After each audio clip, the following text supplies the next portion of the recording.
Hello everyone, and welcome to my General Hospital official channel. I hope everyone is having a wonderful day. Before we begin, please hit the subscribe button and give this video a thumbs up. Does General Hospital just kill off a fan favorite as it moves to Pine Valley? The storyline pacing on General Hospital made it seem like a vacation week even though we were just preempted on July 4th. Ladies has reached a new low. Drew was sentenced to prison, and Nina was granted access to Willow's protective bubble. My interest was particularly piqued by Martin's narrative, and the show concluded the holiday week on an excellent cliffhanger. I had a hunch last week that Martin had borrowed the concept for the Deceptor from his ex-wife. This week, Felicia found out a bank in Pine Valley is paying Martin a large $50,000 per month, while Tracy called Diane in to accuse Deception of stealing intellectual property. It appears that Martin may have done more than just use the concept. Why is he being paid, and by whom? What role did he actually have in the original Deceptor? I hope this doesn't lead to Martin, who I've grown to really like, maybe staying with his brother in Pentonville because of this. What game is Tracy and Martin currently playing? I'll admit that I never watched All My Children, but every fan of soap operas is familiar with Erica Kane. We also know that Jackson Montgomery, her on-again, off-again husband, will arrive the following week when Felicia and Lucy travel to Pine Valley. Since I previously said that I don't watch AMC, I can only guess that fans of the program are positively happy about this. Hopefully there will be more known faces than just Walt Willie, nicknamed Jackson. Felicia's interaction with James about how her role as a PI is comparable to his Scooby-Doo cartoon was hilarious, and I'm so glad the program is using her more. There was a chance to mention masks that was lost, and poor James was so happy to be searching through trash, but was then made to play a boring no-fun game, as he put it, putting Martin's torn-up bank statements back together. In the meantime, Tracy is still being her old, ruthless self, and I like it. But for whom and why is she going to such lengths? She doesn't exactly have friends save Finn, and she rarely does anything unless it's beneficial to her or for her family. She also requested Martin to function in a temporary CEO capacity at ELQ. Perhaps she is unaware of his involvement in the theft of the Deceptor. However, that raises the issue of who she is collaborating with. This isn't the typical soap opera mystery, but it's a mystery that I'm weirdly drawn to. This is presumably due to the fact that it is unrelated to murder, a baby switch, or the SEC. More, Ryan's hope in retrospect. The weakest aspect of this plot, in my opinion, is Tracy's continued use of blackmail against Brooke Lynn, who might simply tell Chase the truth and hope that he will be sympathetic. She is currently digging a deeper hole for herself than simply with Chase. She is currently mistreating her companions Maxie and Sasha. Big night out with the Davis girls. What kind of nail shop does Port Charles have where you can essentially make an appointment to do your own nails? Putting that aside, the show spent a lot of this week's episodes talking incessantly about TJ and Molly's fertility problems in order to skirt the plot that has been obvious from the start, that Christina will be Molly and TJ's surrogate. By Friday, Christina had finally made the announcement. I can't believe I didn't think of it earlier. I'll be Molly and TJ's surrogate. Yes, Christina. We all find it hard to understand that it took you this long to consider what we already knew would occur. The good news is that they aren't making this take any longer than it already has. The Davis girls' night out was made better by watching Christina and Alexa's relationship improve as Alexis became more appreciative of Christina's contributions to the shelter.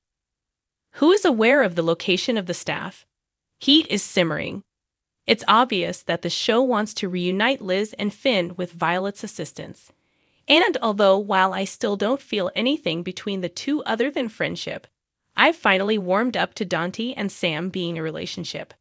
Who knows then? It might occur. Initially, I didn't mind them, but their tale involving Liz's parents and Reiko is what turned me off of them. The main problem for Finn and Liz, however, is disappointing Violet. This is in addition to, following the advice to just communicate to one another about what they want. I started to worry why Hayden is still not coming back after Tracy mentioned that Violet had already lost her mother. Valentin is a very different person from the man he formerly was, and Nicholas is no longer in the picture. So why is she staying away? Supporter and Hayden's return were the real motivations behind this endeavor to bring Liz and Finn back together. More. Sprinna faces a major challenge. Terribly wrong dinners and drinks. Apart from the American flag decorations at the Metro Court Pool, not much was spoken about the 4th of July. But Monday is still coming up, and the big Quartermain benefit barbecue is the following week. It better not be a Carly fundraiser. Carly realizing she could sell her house to pay her penalties made me happy. But Diane obviously has other plans that we haven't heard about yet. Who was just shot further? Back at the Metro Court and the pool, a variety of friends and families gathered on Friday to greet, speak, and celebrate, setting up a classic whodunit and who got shot cliffhanger. There was obviously a lot of emphasis placed on the idea that the gunman was after either Sonny, who had already experienced an attempt on his life owing to his association with the Pikeman group, or either Anna the traitor in the case. However, the people who are hit aren't often the most obvious targets, given the presence of Portia, Curtis, Jordan, and Zeke. Trina might experience a lot of drama and strong emotions as a result of Curtis taking the hit. Zeke would be the most likely victim if they genuinely intended to kill someone off because we don't care about him, though I believe some people would be happy to sacrifice Portia or Curtis at this point, considering how annoying and dogmatic they have grown to be. More. Divorce of a General Hospital alum. Drama also occurred inside the Metro Court in addition to the drama that occurred at the pool.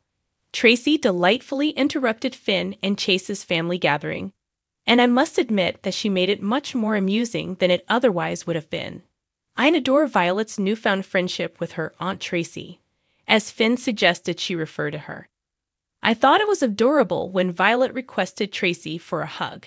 Gregory was treated nicely by Tracy, though that may have had something to do with the stiff cocktails she chose to get.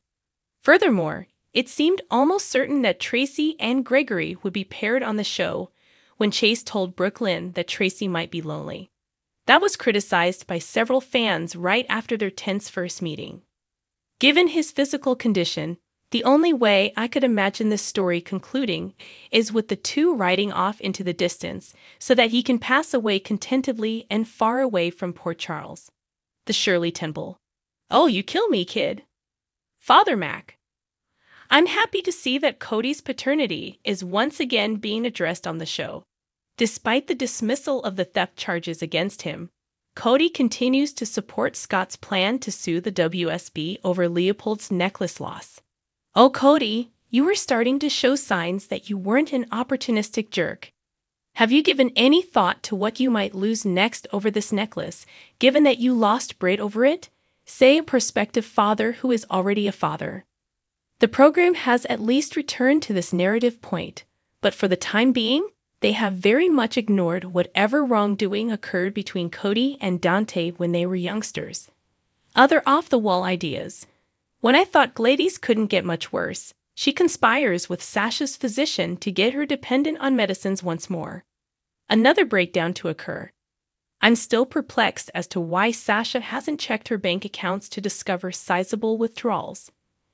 More than Sasha realizing the truth, I'm eager for Sonny to realize what Gladys did since I know he won't be as understanding. Why Mayim Bialik was replaced on Jeopardy! In more detail. Nina has thus been welcomed into Willow's social and safe haven.